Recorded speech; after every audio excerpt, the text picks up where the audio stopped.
बिहार की जनता ने मन बना लिया है। मैं जब से चुनाव में घूम रहा हूं, चुनाव में बिहार के में मैं देख रहा हूं जनता के बीच में एक विशेष उत्साह और लगाव तेजस्वी के लिए दिखाई दे रहा है।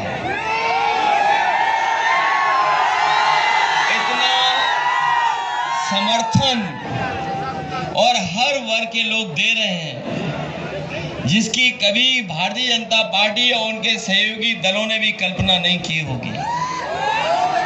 अभी जब मैं कौशल जी को सुन रहा था तो वो याद दिला रहे थे कि भारतीय जनता पार्टी ने किस तरीके से जनता में ये कहा कि इस बार वो 400 पार करेंगे। चुनाव से पहले ही कहने लगे थे 400 पार, और जनता को लगा कि अगर 400 पार हो गए तो भारत का संविधान जो बाबा साहब भीमराव अम्बेडकर जी ने दिया है, जो संविधान हमारा संजीवनी है, जो संविधान हमारा मान सम्मान रखता है, जो संविधान हमें हक दिलाता है, अगर ये 400 पार हो गए तो ये बाबा साहब भीमराव अम्बेडकर जी का संविधान बदल देंगे। जब आज बिहार में हम लोग देखते हैं तो वही बीजेपी के लोग जो 400 पार कह रहे थे, अभी वोट नहीं पड़ा है, वोट पड़ने से पहले क्या संख्या बता रहे हैं वो खुद तो बोल ही रहे हैं। उनके सहयोगी जो मोदी गोदी मीडिया है वो भी बोल रहा है। हालांकि सब मीडिया वाले खराब नहीं हैं, और ये जो हमारे आपके सामने खड़े ये भी खराब नहीं है।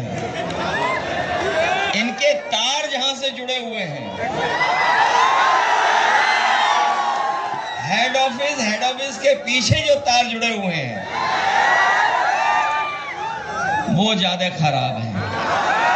लेकिन मैं पत्रकार साथियों का भी चेहरा पढ़ रहा हूं, ये भी जानते हैं कि इस बार बदलाव होने जा रहा है।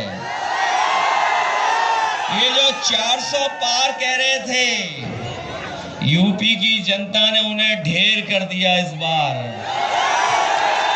और ऐसे ऐसे लोग हारे जिनकी आप कल्पना नहीं कर सकते।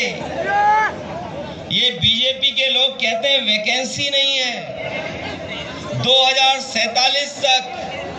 मैं उन्हें कहना चाहता हूं, इस बार बिहार की जनता ने तय कर लिया है कि वैकेंसी कर करके नौजवान नया मुख्यमंत्री तेजस्वी को बैठाने जा रहे हैं। और कभी आप कल्पना कर सकते हैं कि यूपी में कौन कौन हार गया। एक नेता था, याद होगा आपको, वो थार लेकर किसानों को ऊपर चढ़ गया था, थार लेकर के चढ़ा था, उसको भी समाजवादियों ने ढेर कर दिया, चुनाव हार गए।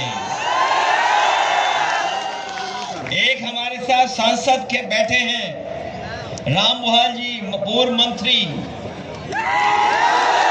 कई बार की सांसद, नाम आप जानते होंगे, सुल्तानपुर से सांसद थी मेनका गांधी जी, उनको भी रामबुहाल जी ने हरा दिया।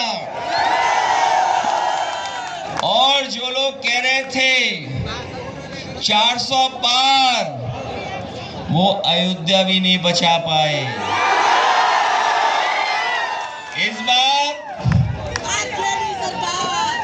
इस बार बीजेपी बाहर, बताओ बीजेपी बाहर होगी कि नहीं होगी? और हम लोगों ने अवध में हराया, आप लोग मगध में हराए। अवध में हारे हैं, मगध में हारेंगे। और जो कह रहे हैं हम किसानों को दोगुनी कर रहे हैं, वो लोग खाली किसानों को पा रहे हैं।